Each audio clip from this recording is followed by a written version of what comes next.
ಇರ ರೂಢಾಗಿ ಮಾತಾಡಿ ಅನ್ಸೂಯಳನ್ನ ಹೊರ್ಟು ಹೋಗು ಅಂದಿದ್ರಿಂದ ಅಲ್ಲಿಂದ ಹೋಗೋದಕ್ಕೆ ಸಿದ್ಧವಾಗ್ತಾ ಇದ್ದಾಳೆ ಅನ್ಸೂಯ. ಇನ್ನೊಂದೆಡೆ ಆ ರಾತ್ರಿ ರಂಜನಿ ಮನಸ್ಸಿನಲ್ಲಿ ಎಷ್ಟೋ ಆಲೋಚನೆಗಳ ನಡುವೆ ಅರೆಬರಿ ನಿದ್ದೆಗೆ ಜಾರ್ತಿದ್ದಾಳೆ. ಸರಿಯಾಗಿ ಅದೇ ಸಮಯದಲ್ಲಿ ಅವಳ ಮೊಬೈಲ್ ರಿಂಗ್ ಆದ ಶಬ್ದ ಕೇಳಿಸ್ತು. ತಕ್ಷಣ ಬೆಚ್ಚಿಬಿದ್ದಿದ್ದು ಕೂತವಳು ಸುತ್ತಲೂ ನೋಡಿ ಪಕ್ಕದಲ್ಲೇ ಕ್ಯಾಬಿನೆಟ್ ಮಿನ್ನಿಲ್ಲದೆ ಮುಳುಗುತ್ತಲೇ ಇದ್ದ ತನ್ನ ಮೊಬೈಲನ್ನು ಕೈಗೆತ್ಕೊಂಡ್ಳು. ಯಾವುದೋ ಅಪರಿಚಿತ ನಂಬರ್ನಿಂದ ಕರೆ ಬರ್ತಾ ಇರೋದನ್ನ ನೋಡಿ ಈ ಸಮಯದಲ್ಲಿ ಯಾರು ಫೋನ್ ಮಾಡಿದ್ದಾರೆ ಅಂತ ಅಂದುಕೊಳ್ಳುತ್ತಲೇ ಕಾಲ್ ರಿಸೀವ್ ಮಾಡಿದ ರಂಜನಿ ನಿದ್ದೆ ಮಂಪರಿನಲ್ಲಿ ಕಳಿಸ್ತಾ ಹಲೋ ಅಂದ್ಲು. ಹಾಯ್ ರಂಜನಿ, ಬಹಳ ಗಾಢ ನಿದ್ದೆಯಲ್ಲಿದ್ದ ಹಾಗಿಲ್ಲ ಅನ್ನುತ್ತಾ ಕೇಳಿಸ್ತು ಆ ಕಡೆಯಿಂದ ಒಬ್ಬ ವ್ಯಕ್ತಿ ಧ್ವನಿ. ಏಯ್, ಯಾರು ನೀನು? ಮಧ್ಯರಾತ್ರಿ ಫೋನ್ ಮಾಡಿ ಈ ಕಾಮಿಡಿ ಏನು? ಅಂದ ಹಾಗೆ ಈ ಸಮಯದಲ್ಲಿ ಯಾರಾದರೂ ನಿದ್ದೆ ಮಾಡದೆ ಇನ್ನೇನು ಮಾಡ್ತಾರೆ? ಅದನ್ನು ಕೇಳೋಕ್ಕೆ ಫೋನ್ ಮಾಡಿ ನಾನು ನಿದ್ದೆಗಿಡಿಸಿದ್ಯಾ ಅಂತ ಸ್ವಲ್ಪ ಕೋಪದಿಂದಲೇ ಕೇಳಿದ್ಲು ರಂಜನಿ. ಅರೆ ರಂಜನಿ, ನಾನು ಅಷ್ಟಲ್ಲೇ ಮರೆತು ಬಿಟ್ಟಿಯಾ? ನನ್ನ ಧ್ವನಿ ಕೇಳಿಯೋ ಅಷ್ಟು ಧೈರ್ಯವಾಗಿ ಮಾತಾಡ್ತಾ ಇದೆಯಾ ಅಂತ ಕೇಳಿದ ಫೋನ್ ಮಾಡಿದ ಆ ವ್ಯಕ್ತಿ. ಆ ಮಾತಿಗೆ ಕಿರಿಕಿರಿ ಮಾಡ್ಕೊಳ್ತಾ, ಅಸಲಿಗೆ ಯಾರು ನೀನು? ಸಮಯ ಸಂದರ್ಭ ಇಲ್ಲ ಟೈಮಲ್ಲಿ ಫೋನ್ ಮಾಡಿ ನೆನಪಿಲ್ವಾ ಅಂತ ಕೇಳ್ತಿದ್ಯಾ? ನೀನೇನು ಈ ರಾಜ್ಯದ CM ಅಥವಾ ಈ ದೇಶದ PM? ನಿನ್ನನ್ನು ಗುರ್ತು ಹಿಡಿಯೋಕೆ ಅಂತ ಅಂದ್ಲು ರಂಜನಿ. ಆ ಮಾತಿಗೆ ಅಣಕವಾಗಿ ನಕ್ಕ ಅವನು. ಈಗ ನಾನು ನಿನಗೆ CM PM ಅವರಿಗಿಂತ ಹೆಚ್ಚಾಗಿ ನೆನಪಿರಬೇಕಾದವನು ರಂಜನಿ. ಹೋಗಲಿ ಬಿಡು, ಬಹಳ ಸುಸ್ತಾಗಿ ನಿದ್ದೆ ಮಾಡ್ತಿದ್ದ ಹಾಗಿದೆ, ಅದಕ್ಕೆ ಮಂಪರಿನಲ್ಲಿ ಮರೆತಿರಬಹುದು. ನೆನಪು ಮಾಡೋಕ್ಕೆ ನಿನ್ನ ಮೈ ಮೇಲೆ ಎಲ್ಲೆಲ್ಲಿ ಪುಟ್ಟ ಮಚ್ಚೆಗಳಿವೆ ಅಂತ ಹೇಳೇ ಅಂತ ಕೇಳ್ದ. ಅದನ್ನು ಕೇಳಿದ ರಂಜನಿ ಒಂದು ಕ್ಷಣ ಬೆಚ್ಚಿಬಿದ್ಲು. ತಕ್ಷಣ ಅವಳಿಗೆ ನಿದ್ದೆ ಇಳಿದು ಹೋಗಿದ್ದಲ್ಲದೆ ಒಂದು ಕ್ಷಣ ಮೈಯೆಲ್ಲ ನಡುಗು ಹೋಯಿತು.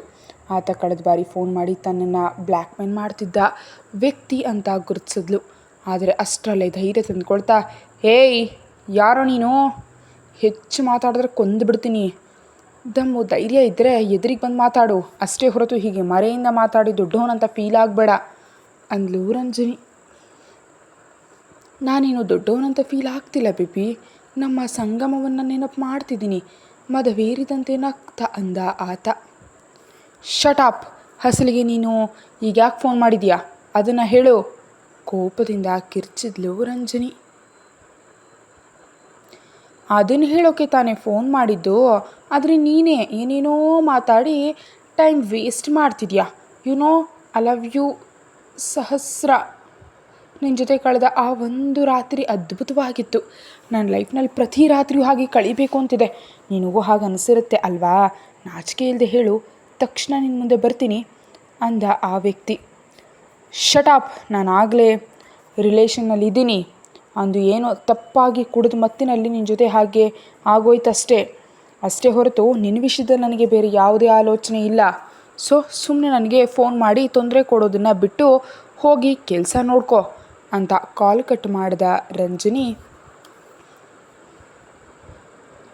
ಬಂಗಾರದಂಥ ನಿದ್ದೆ ಕೆಡಿಸ್ತಾ ಹಲ್ಕ ಅಂದಹಾಗೆ. ಏನಪ್ಪ ನನ್ನ ಬದುಕು, ನಾನು ನಂಬಿಕೆಯಿಂದ ಪ್ರೀತಿಸಿದವನು ಬ್ಲ್ಯಾಕ್ಮೇಲ್ ಮಾಡ್ತಿದ್ದಾನೆ, ಮುಖ ಪರಿಚಯವೇ ಇಲ್ಲದೆ ಇವನು ಕೂಡ ಬ್ಲ್ಯಾಕ್ಮೇಲ್ ಮಾಡ್ತಿದ್ದಾನೆ ಅಂತ ಸ್ವಲ್ಪ ಹೊತ್ತು ತನ್ನಂತಾನೇ ಬೈದ್ಕೊಳತ್ಲೆ ನಿದ್ದೆಗೆ ಜಾರಿದ್ಲು. ಅವಳಲ್ಲಿರೋ ಅತಿ ದೊಡ್ಡ ದೌರ್ಬಲ್ಯ ಮತ್ತು ಅದೃಷ್ಟ ಎರಡೂ ಒಂದೇ. ಎಂಥ ಪರಿಸ್ಥಿತಿಯಲ್ಲೂ ಅವಳು ಆರಾಮವಾಗಿ ನಿದ್ದೆ ಮಾಡ್ತಾಳೆ. ಮರುದಿನ ಯಾವಾಗಲೂ ಹಾಗೆ ಆಫೀಸ್ಗೆ ಹೋಗೋದಕ್ಕೆ ರೆಡಿಯಾಗಿ ಹೊರಬಂದ ರುದ್ರ. ಅವನನ್ನು ನೋಡುತ್ತಲೇ, ಬಾ ರುದ್ರ, ಈ ದಿನ ನಿನಗಿಷ್ಟವಾದ ಬ್ರೇಕ್ಫಾಸ್ಟನ್ನು ಮಾಡಿದ್ದೀನಿ, ಸ್ವಲ್ಪ ಜಾಸ್ತಿ ತಿನ್ನಬೇಕು ಅಂತ ಕರೆದ್ಲು ವಸುಂಧರ. ಇಷ್ಟು ಪ್ರೀತಿಯಿಂದ ಕರಿತಿದ್ದಾಳೆ ಅಂದರೆ ಮಮ್ಮಿ ಯಾವುದೋ ಪ್ಲ್ಯಾನ್ ರೆಡಿ ಮಾಡಿದ್ದಾಳೆ ಅಂದ್ಕೊಳತ್ಲೆ. ತಾತಯ್ಯ ತಿಂಡಿ ತಿಂದ್ರ ಮಮ್ಮಿ ಅಂತ ಕೇಳಿದ ರುದ್ರ. ತಿಂದರು ಮಗನೇ, ಅವ್ರ ಗೆಳೆಯ ಬಂದರು, ಹೊರಗೆ ಲಾನ್ನಲ್ಲಿ ಕೂತು ಮಾತಾಡ್ತಾ ಇದ್ದಾರೆ ಅಂತ ಅಂದ್ಲು ವಸುಂಧರ. ಅಬ್ಬಾ, ಈ ದಿನ ನನ್ನ ಮೇಲೆ ಪ್ರೀತಿ ಜ್ವಾಲಾಮುಖಿಯಂತೆ ಪುಟಿತಿದೆ, ತಡ್ಕೊಳ್ಳೋದು ಕಷ್ಟನೇ ಅಂದ್ಕೊಳತ್ಲೆ ವಸುಂಧರ ಹಾಕಿದ ತಿಂಡಿ ತಿಂತಿರುವಾಗ, ಮಗನೇ ರುದ್ರ, ನಿನ್ನ ಮನುಷ್ಯನನ್ನು ಮದುವೆ ಆಗೋದು ಬಿಡೋದು ನಿನ್ನಿಷ್ಟ, ಆದರೆ ಅವಳಿಗೆ ಸ್ವಲ್ಪ ಬಿಸ್ನೆಸ್ ಟ್ರಿಕ್ಸ್ ಕಲಿಸಿ ಮ್ಯಾನೇಜ್ಮೆಂಟ್ ಹೇಗೆ ಮಾಡಬೇಕು ಅಂತ ಟ್ರೈನಿಂಗ್ ಕೊಡ್ತೀಯಾ ಅಂತ ಕೇಳಿದ್ಲು. ವಾಟ್ ಮಮ್ಮಿ, ಅವಳಾಗಲೇ ಫಾರಿನ್ ಬಿಸ್ನೆಸ್ ಸ್ಕೂಲ್ನಲ್ಲಿ ಓದಿ ಬಂದಿದ್ದಾಳೆ. ಅವಳಿಗೆ ನಾನು ಟ್ರೈನಿಂಗ್ ಕೊಡೋದು ಏನು? ಅವಳಿಗೆ ತಿಳಿಯೋದ ವಿಷಯ ಏನಿದೆ ಅಂತ ಕೇಳಿದ ರುದ್ರ. ಓದು ಬೇರೆ, ಪ್ರಾಕ್ಟಿಕಲ್ ಬೇರೆ ಕಣೋ. ಮನುಷ್ಯನನ್ನು ಸೊಸೆ ಮಾಡ್ಕೊಳ್ತೀನಿ ಅಂತ, ಅವಳಿಗೆ ಬಿಸ್ನೆಸ್ನಲ್ಲಿ ರುದ್ರನ ಹತ್ರ ಒಳ್ಳೆ ಟ್ರೈನಿಂಗ್ ಕೊಡಿಸ್ತೀನಿ ಅಂತ ವಿಮಲಾ ಆಂಟಿಗೆ ಮಾತು ಕೊಟ್ಟಿದ್ದೀನಿ. ನೀನು ಹೇಗೂ ಮನುಷ್ಯಳನ್ನು ಮದುವೆ ಆಗಲ್ಲ ಅಂತಿದ್ಯಾ. ಕನಿಷ್ಠ ಅವಳನ್ನ ಕೆಲವು ದಿನ ಆಫೀಸ್ ಕರ್ಕೊಂಡು ಹೋಗಿ ಕೆಲವು ಸ್ಕಿಲ್ಸ್ಗಳನ್ನ ಕಲಿಸ್ಕೊಡು ಅಂತ ಹೇಳಿದ್ಲು ವಸುಂಧರ. ಆ ಮಾತಿಗೆ ತಕ್ಷಣ ಓಕೆ ಮಮ್ಮಿ, ಅವಳನ್ನ ಆಫೀಸಿಗೆ ಬರೋದಕ್ಕೆ ಹೇಳು. ಬಟ್ ನನ್ನ ಅಸಿಸ್ಟೆಂಟ್ ಆಗಿ ಮಾತ್ರ ಬರಲಿ. ಅಲ್ಲಿಗೆ ಬಂದ ಮೇಲೆ ಅವಳು ಯಾವುದೇ ವಿಷಯದಲ್ಲೂ ನನಗೆ ಎದುರು ಮಾತಾಡೋದಕ್ಕೆ ಅವಕಾಶ ಇಲ್ಲ. ಆ್ಯಂಡ್ ನಾನು ಹೇಳಿದ್ನೆಲ್ಲ ಮಾಡೋದಾದರೆ ಮಾತ್ರ ಬರೋದಕ್ಕೆ ಹೇಳು ಅಂತ ಹೇಳಿ ಕೈ ತೊಳ್ಕೊಂಡು ಹೊರಟು ಹೋದ ರುದ್ರ. ಆತ ಏನು ಹೇಳಿದ್ನೋ ಪೂರ್ತಿಯಾಗಿ ಅರ್ಥವಾಗದಿದ್ರೂ ಒಪ್ಕೊಂಡಲ್ಲ ಎಂಬ ಆನಂದದಲ್ಲಿದ್ದ ವಸುಂಧರ ತಕ್ಷಣ ಮನೀಷಾಗೆ ಫೋನ್ ಮಾಡಿದ್ಲು. ತಡರಾತ್ರಿವರೆಗೆ ಪಬ್ನಲ್ಲಿ ಕುಡಿದು ಕುಣಿದು ಯಾವಾಗಲೂ ಮುಂಜಾನೆ ಬಂದು ಮಲಗಿದ್ದ ಅವಳು ಇನ್ನು ನಿದ್ದೆಯಿಂದ ಎದ್ದಿರಲಿಲ್ಲ. ಹಾಗೆ ರಿಂಗ್ ಆಗ್ತಿದ್ದ ಫೋನ್ ಸದ್ದು ಆ ಕೋಣೆಯಲ್ಲೆಲ್ಲ ಪ್ರತಿಧ್ವನಿಸ್ತಿದ್ರು. ಪಾಪ ಮನೀಷಾ ಕಿವಿಗಳವರೆಗೆ ತಲುಪ್ತಾನೇ ಇರಲಿಲ್ಲ. ಮನೀಷಾ ಫೋನ್ ರಿಸೀವ್ ಮಾಡದಿದ್ದರಿಂದ ಈ ಬಾರಿ ವಿಮಲಾಗೆ ಫೋನ್ ಮಾಡಿದ್ಲು ವಸುಂಧರ. 2 ರಿಂಗ್ ಆಗ್ತಿದ್ದಂತೆ ಫೋನ್ ಎತ್ತಿದ ವಿಮಲಾ, ಹಲೋ ವಸು, ಏನಿದು ಇಷ್ಟು ಬೆಳಗ್ಗೆ ಫೋನ್ ಮಾಡಿದ್ಯಾ ಅಂತ ಕೇಳಿದರು. ಮನೀಷಾ ಏನು ಮಾಡ್ತಿದ್ದಾಳೆ? ಫೋನ್ ತೆಗಿತಿಲ್ಲ. ಅವಳನ್ನ ಎದ್ದು ರೆಡಿಯಾಗಿ ಆಫೀಸ್ಗೆ ಹೋಗೋದಕ್ಕೆ ಹೇಳು. ನಾನು ರುದ್ರನ ಜೊತೆ ಮಾತಾಡಿದ್ದೀನಿ. ಆತ ಅವಳಿಗೆ ಟ್ರೈನಿಂಗ್ ಕೊಡ್ತೀನಿ ಅಂತ ಅಂದಿದ್ದಾನೆ. ಜಸ್ಟ್ ಆತ ಹೇಳಿದ ಮಾತನ್ನು ಅಕ್ಷರ ಸಹ ಪಾಲಿಸಿದ್ರೆ ಅಷ್ಟೇ ಸಾಕು ಅಂತ ಹೇಳಿದ್ಲು ವಸುಂಧರ.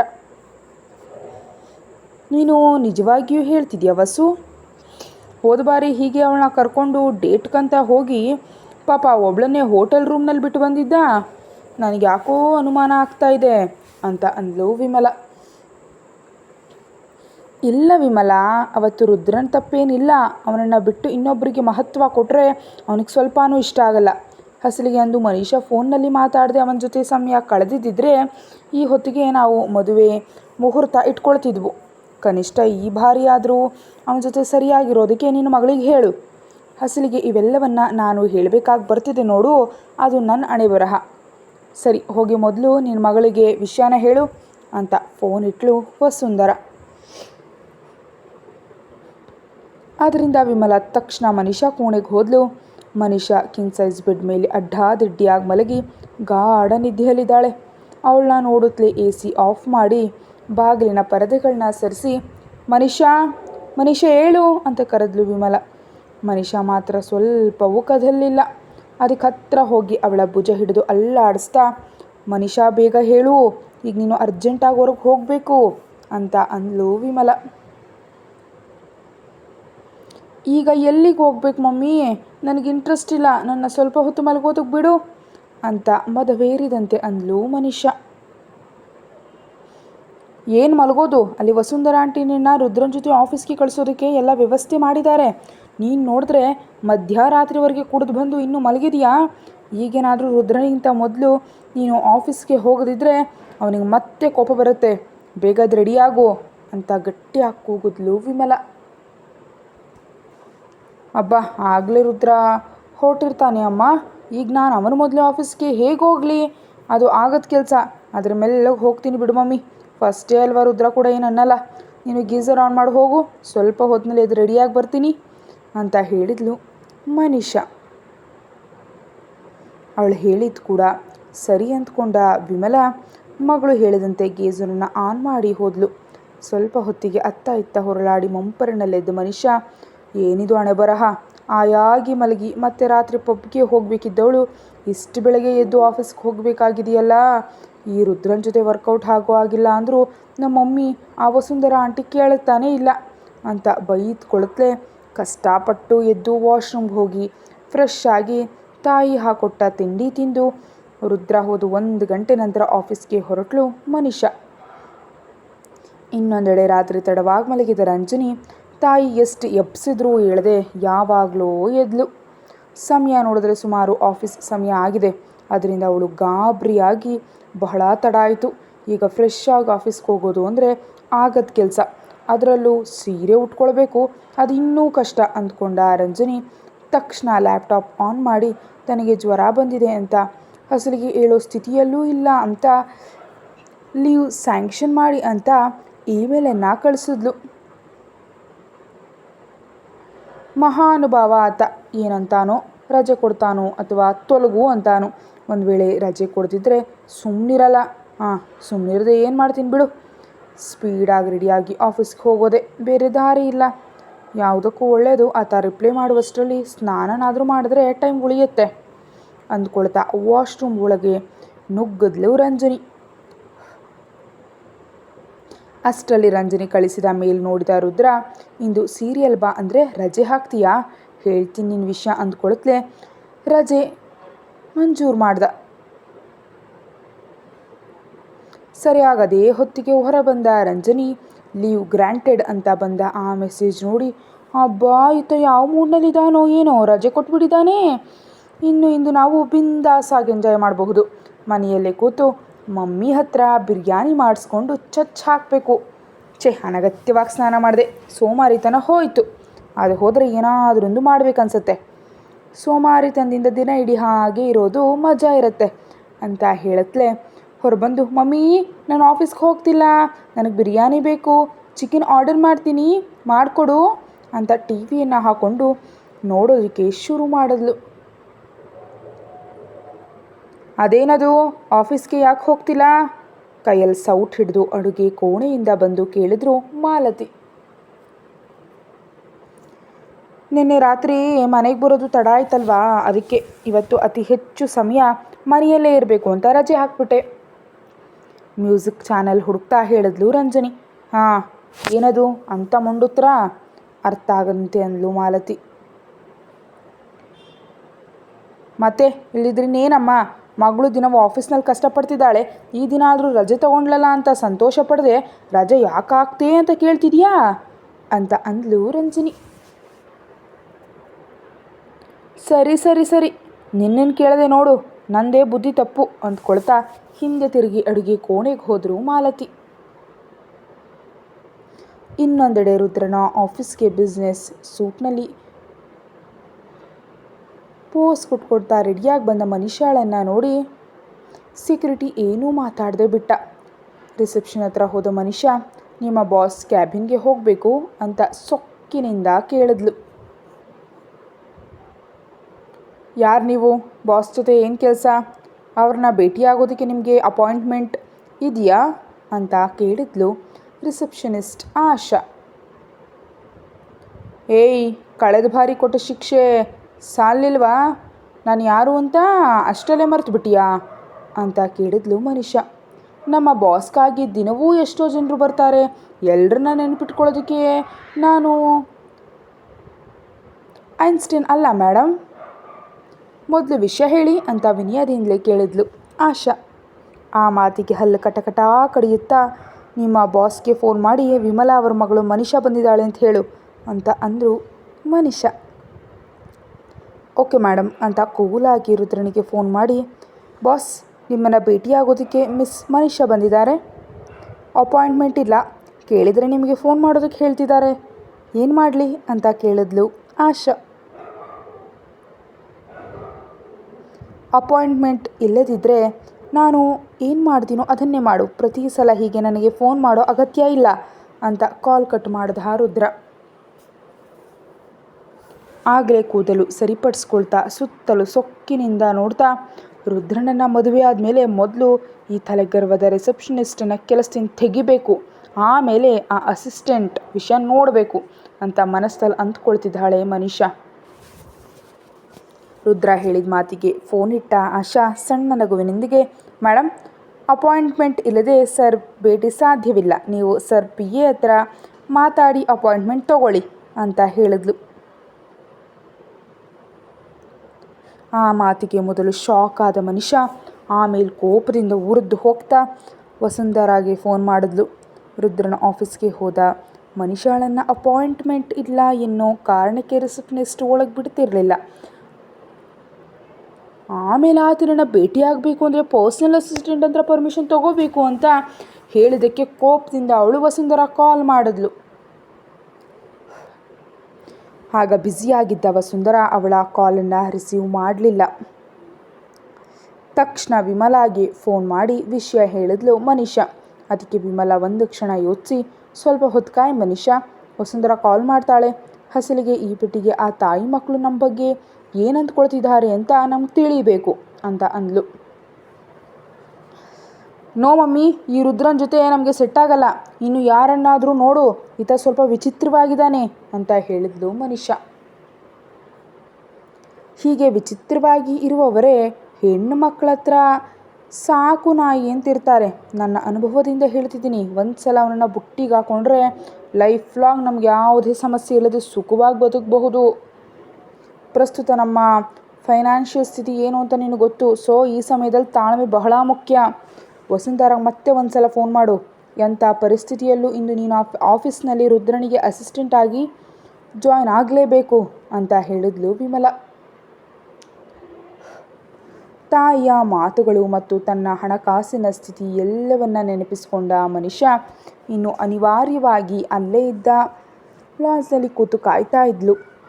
ಒಂದು 10 ನಿಮಿಷದ ನಂತರವೂ ಯಾವುದೇ ಬದಲಾವಣೆ ಇಲ್ಲದಿದ್ದರಿಂದ ಮತ್ತೊಂದು ಬಾರಿ ವಸುಂಧರಾಗೆ ಫೋನ್ ಮಾಡಿದ್ಲು. ವಸುಂಧರಾ ಆಗಲೂ ಫೋನನ್ನು ರಿಸೀವ್ ಮಾಡಲೇ ಇಲ್ಲ. ಅಬ್ಬಾ, ಈ ಆಂಟಿ ಏನು ಮಾಡ್ತಿದ್ದಾರೆ? ಅಷ್ಟೊಂದು ಫೋನ್ ಎತ್ತದೆ ಮಾಡೋ ಅಂಥ ರಾಜಕಾರ್ಯ ಏನಿದೆಯೋ ಇವ್ರಿಗೆ. ಒಂದು ಸಲ ನನ್ನ ಮದುವೆ ಆಗಲಿ, ಇವರೆಲ್ಲರ ವಿಷಯ ತೀರ್ಮಾನ ಮಾಡ್ತೀನಿ. ಆಮೇಲೆ ನನ್ನ ಮಾತು ಯಾರ್ಯಾರು ಕೇಳಲ್ವೋ, ನನ್ನ ಫೋನ್ ಯಾರ್ಯಾರು ಎತ್ತಲ್ವೋ ಎಲ್ಲರನ್ನೂ ಅಸ್ಸಾಂ ಪಾರ್ಸಲ್ ಮಾಡಿಬಿಡ್ತೀನಿ ಅಂತ ಅಂದ್ಕೊಂಡ್ಳು ಮನಿಷಾ. ಅಷ್ಟರಲ್ಲಿ ಲಿಫ್ಟ್ ಬಾಗಿಲು ತೆರೀತು. ಅದರಿಂದ ಹೊರಬಂದ ರುದ್ರ. ಅವನನ್ನು ನೋಡಿದ ಮನಿಷಾ ತಕ್ಷಣ ಎಚ್ಚೆತ್ಕೊಂಡು ಓಡ್ತಾ ಅವನ ಹತ್ರ ಹೋಗಿ, ಹಾಯ್ ರುದ್ರ ಅಂತ ಕರೆದ್ಲು. ಹಾಯ್ ಮನಿಷಾ, ನೀನೇನಿಲ್ಲಿ? ನೀನು ಯಾವಾಗ ಬಂದೆ ಅಂತ ಕೇಳಿದ ರುದ್ರ. ಆ ಮಾತಿಗೆ ಉಬ್ಬಿ ಹೋಗುತ್ತಾ, ನಾನು ಬಂದು ಬಹಳ ಹೊತ್ತಾಯಿತು ರುದ್ರ. ಈಗೋ ನಿನ್ನ ರಿಸೆಪ್ಷನಿಸ್ಟ್ ನನ್ನನ್ನು ನಿನ್ನ ಹತ್ರ ಬರೋದಕ್ಕೆ ಬಿಡಲಿಲ್ಲ ಅಂತ ಕೋಪದಿಂದ ಅಂದ್ಲು. ಓಕೆ, ನಿನ್ನ ಹತ್ರ ಅಪಾಯಿಂಟ್ಮೆಂಟ್ ಇರಲಿಲ್ವಾ ಅಂತ ಕೇಳಿದ ರುದ್ರ. ಆ ಮಾತಿಗೆ ಆಶ್ಚರ್ಯದಿಂದ ನೋಡ್ತಾ, ಅದೇನು ರುದ್ರ, ನಿನ್ನ ಭೇಟಿಯಾಗಲು ನನಗೂ ಅಪಾಯಿಂಟ್ಮೆಂಟ್ ಬೇಕಾ? ಆಂಟಿ ಹೇಳಿದ್ರು ಇನ್ನು ನೀನು ನಾನು ಆಫೀಸಿಗೆ ಬರೋದಕ್ಕೆ ಒಪ್ಕೊಂಡಿದೀಯಾ ಅಂತ, ಅದಕ್ಕೆ ಬಂದೆ ಅಂತ ಅಂದ್ಲು. ನಾವು ಎಂಪ್ಲಾಯೀಸ್ ಇಂಥ ಸೂಚನೆಗಳನ್ನ ಕೊಟ್ಟರೆ ಅವರು ಅದನ್ನೇ ಪಾಲಿಸ್ತಾರೆ. ಹಾಗೆ ಪಾಲಿಸುವ ಕೆಲಸಗಾರರು ನಮ್ಮ ಹತ್ರ ಇರೋದು ನಮ್ಮ ಅದೃಷ್ಟ. ಇಲ್ಲಿ ನಮ್ಮ ರಿಸೆಪ್ಷನಿಸ್ಟ್ ಕೂಡ ಅದನ್ನೇ ಮಾಡ್ತಿದ್ದಾಳೆ. ಇಂದು ನನ್ನ ಅಸಿಸ್ಟೆಂಟ್ ಬಂದಿಲ್ಲ, ನಾಳೆ ಅವಳು ನಿನಗೆ ಅಪಾಯಿಂಟ್ಮೆಂಟ್ ಕಳಿಸ್ತಾಳೆ. ಅದನ್ನು ತೊಗೊಂಡು ಆಫೀಸಿಗೆ ಬಾ. ನೀನು ಎಲ್ಲಿ ಕೆಲಸ ಮಾಡಬೇಕು ಅಂತ ಇಲ್ಲಿ ನಿನಗೆ ಹೇಳ್ತಾರೆ ಅಂತ ಹೇಳಿದ ರುದ್ರ ಹೊರಗೆ ನಡೆದ. ಅವನ ಮಾತುಗಳಿಗೆ ಒಂದು ಕ್ಷಣ ಆಶ್ಚರ್ಯಪಟ್ಟು ತಕ್ಷಣ ಚೇತರಿಸ್ಕೊಂಡು ಮತ್ತೆ ಅವನ ಹಿಂದೆ ಹೋಗ್ತಾ, ಅದೇನು ರುದ್ರ, ನಾನಿಲ್ಲಿ ಎಂಪ್ಲಾಯಾಗಿ ಕೆಲಸ ಮಾಡಬೇಕಾ? ನಿನ್ನ ಹತ್ರ ಅಸಿಸ್ಟೆಂಟಾಗಿ ಅಲ್ವಾ ಅಂತ ಕೇಳಿದ್ಲು ಮನಿಷಾ. ಮಮ್ಮಿ ನಿನಗೇನು ಹೇಳಿಲ್ವಾ? ನೀನು ನನ್ನ ಹತ್ರ ಅಸಿಸ್ಟೆಂಟಾಗಿ ಕೆಲಸ ಮಾಡ್ತಿಲ್ಲ, ನನ್ನ ಅಸಿಸ್ಟೆಂಟ್ ಹತ್ರ ಅಸಿಸ್ಟೆಂಟಾಗಿ ಕೆಲಸ ಮಾಡ್ತಿದ್ಯಾ? ಹೇಗೂ ನಾಳೆಯಿಂದ ಅವಳೇ ನಿನಗೆ ಬಾಸ್ ಅಲ್ವಾ? ಪಾಪ ಆರೋಗ್ಯ ಸರಿ ಇಲ್ವಂತೆ, ಈಗ ಅವಳ ಹತ್ರವೇ ಹೋಗ್ತಿದ್ದೀನಿ, ಬರ್ತೀಯ ನನ್ನ ಜೊತೆ ಅನ್ನತ್ತ ಕಾರಿನ ಹತ್ರ ಹೋದ ರುದ್ರ. ಅವನ ಮಾತುಗಳಿಗೆ ಗೊಂಬೆಯಂತೆ ನಿಂತು ಹೋದ್ಲು ಮನಿಷಾ. ಆದರೆ ಅವಳನ್ನು ಲೆಕ್ಕಿಸದೆ ಕಾರ್ ಹತ್ತಿದ ರುದ್ರ 2 ಬಾರಿ ಹಾರ್ನ್ ಮಾಡ್ದ. ಆಗಲೇ ಮನಿಷಾಳ ಕೋಪ ಉದ್ರೇಕ ಉಕ್ಕಿ ಬರ್ತಿದ್ದರಿಂದ ಕನಿಷ್ಠ ಅವನ ಕಡೆ ನೋಡದೆ ಅಲ್ಲೇ ನಿಂತುಬಿಟ್ಲು. ಅದಕ್ಕೆ ಭುಜ ಹಾರಿಸಿದ ರುದ್ರ ಕಾರ್ ಸ್ಟಾರ್ಟ್ ಮಾಡ್ಕೊಂಡು ಹೊರಟು ಹೋದ. ಹೋಗ್ತಾ ಇರೋ ರುದ್ರನನ್ನೇ ನೋಡಿ ಕಾಲನ್ನು ನೆಲಕ್ಕಪ್ಪಳಿಸಿ, ನನ್ನನ್ನು ಹೀಗೆ ಪದೇ ಪದೇ ಅವಮಾನ ಮಾಡ್ತಿದ್ಯಲ್ಲ, ಅಂದ ಹಾಗೆ ಇಷ್ಟೊಂದು ನಿನ್ನ ಮೇಲೆ ಹಾಗೆ ತೀರಿಸ್ಕೊಳ್ತಾರೆ ರುದ್ರ. ಪ್ರೀತಿಯಿಂದ ನಿನಗೆ ಹತ್ತಿರ ಆಗಬೇಕು ಅಂದ್ಕೊಂಡೆ, ಆದರೆ ನೀನು ಅದನ್ನು ಸ್ವೀಕರಿಸದೆ ನನ್ನನ್ನು ಆಟ ಆಡಿಸ್ತಿದ್ಯಾ. ನಿಮ್ಮೆಲ್ಲರ ವಿಷಯ ಹೇಳ್ತೀನಿ, ಇವತ್ತು ಸಮಯ ನಿಮ್ಮದೇ ಇರಲಿ, ಯಾವುದೋ ಒಂದು ದಿನ ನಂದಾಗುತ್ತೆ, ಅವತ್ತಿರುತ್ತೆ ನಿಮ್ಮೆಲ್ರಿಗೂ ಅನ್ನುತ್ತಾ ಕ್ಯಾಬ್ ಬುಕ್ ಮಾಡ್ಕೊಂಡು ಅಲ್ಲಿಂದ ಹೊರಟು ಹೋದ್ಲು ಮನಿಷಾ.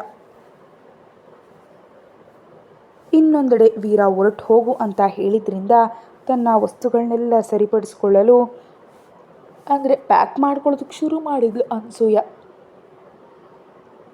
ಆ ಸಮಯದಲ್ಲಿ ನಿಲ್ಲದೆ ಅವಳ ಕಣ್ಣಲ್ಲಿ ನೀರು ಬರುತ್ತಲೇ ಇತ್ತು. ಯಾರ ಜೀವನಕ್ಕಾಗಿ ತನ್ನ ಗಂಡನನ್ನು, ಹೆತ್ತ ತಂದೆ ತಾಯಿಯನ್ನು, ಹೊಟ್ಟೆಲುಟ್ಟಿದ ಮಕ್ಕಳನ್ನೂ ಎಲ್ಲರನ್ನೂ ಬಿಟ್ಟು ಬಂದಲೋ ಅವಳಿಗೆ ಈ ದಿನ ತಾನು ಬೇಡ ಅನ್ನಿಸ್ತಿದೆ. ಆ ನೋವನ್ನು ತಡೆದುಕೊಳ್ಳಲು ಅವಳಿಂದ ಸಾಧ್ಯವಾಗ್ತಾ ಇಲ್ಲ. ಹಾಗೆಂದು ಅಷ್ಟು ಇಷ್ಟಪಡುವ ವೀರನನ್ನು ಬಿಟ್ಟು ಹೋಗೋದಕ್ಕೂ ಕೂಡ ಅವಳಿಗೆ ಮನಸ್ಸು ಬರ್ತಾ ಇಲ್ಲ. ಬಟ್ ಈಗ ಎಲ್ಲವನ್ನ ಹತ್ತಿಕ್ಕಿ ಅಲ್ಲಿ ಬಿದ್ದಿದ್ರೆ ದಿನದಿಂದ ದಿನಕ್ಕೆ ತನ್ನ ಪರಿಸ್ಥಿತಿ ಇನ್ನೂ ಹದಗೆಡುತ್ತೆ ಅಂತ ಅವಳಿಗೆ ಸ್ಪಷ್ಟವಾಗಿ ಅರ್ಥವಾಗ್ತಾ ಇದೆ. ಹಾಗಿದ್ರೆ ವೀರನ ಹೃದಯದಲ್ಲಿ ದೊಡ್ಡ ಸ್ಥಾನದಲ್ಲಿರಬೇಕು, ಇಲ್ದಿದ್ರೆ ಸತ್ತು ಹೋಗಬೇಕು. ಅಷ್ಟೇ ಹೊರತು ಹೀಗೆ ಯಾರಿಗೂ ಬೇಡವಾಗಿರಬಾರ್ದು ಅಂದ್ಕೊಂಡ ಅನಸೂಯ ಹೇಗೂ ಸಾಯೋದಕ್ಕೆ ಹೋಗ್ತಿದ್ದೀನಿ, ಇನ್ನು ನನ್ನ ಜೊತೆ ಇವೆಲ್ಲ ಯಾಕೆ ಅಂದ್ಕೊಳ್ತಾ ಹಿಂದೆ ತಿರುಗಲು ಹೋದ್ಲು. ಅಷ್ಟರಲ್ಲಿ ಅವಳ ಸೊಂಟಕ್ಕೆ ಕೈ ಹಾಕಿದ ವೀರ ಹತ್ರ ಕೆಳ್ಕೊಂಡು ಹಿಂದಿನಿಂದ ಕುತ್ತಿಗೆ ಬಳಿ ಮುತ್ತಿಡ್ತಾ, ಏನಮ್ಮ ಆಗಲೇ ಹೋಗ್ತೀನಿ ಇಂದೇ ಏನು ಹೋಗಿಲ್ವಾ ಅಂತ ಕೇಳ್ದ. ಕತೆ ಮುಂದುವರಿಯುತ್ತೆ. ಹೆಚ್ಚಿನ ವೀಡಿಯೋಗಾಗಿ ಚಾನಲ್ಗೆ ಮೆಂಬರ್ಶಿಪ್ ತಗೊಳ್ಳಿ. ವಿಡಿಯೋವನ್ನು ಮೊದಲೇ ನೋಡಿ. Thank you so much for watching.